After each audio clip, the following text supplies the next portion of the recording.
টক দই বানাইছে নিজের হাতে, টক মিষ্টি। আর এটা যে কি পরিমাণে মজা! আহা!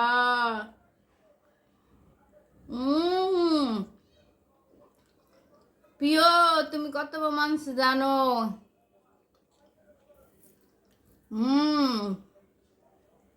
আপনাদের বোন দেখেন টক দই বানাইছে নিজের হাতে, টক মিষ্টি। আর এটা যে কি পরিমাণে মজা!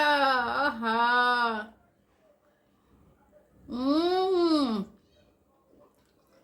প্রিয়, তুমি কত রোমান্স জানো?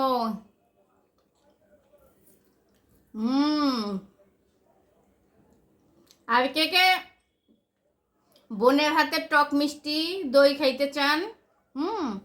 তাহলে দুধ নিয়ে আইসা পড়বেন। বোনের বাসায় দুধ নেই, দুধ নিয়ে আসবেন, ঠিক আছে?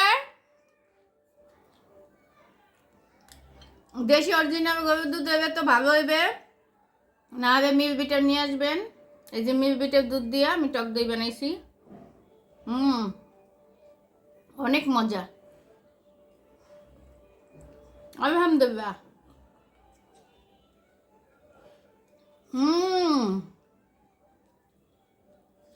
অনেক মজা,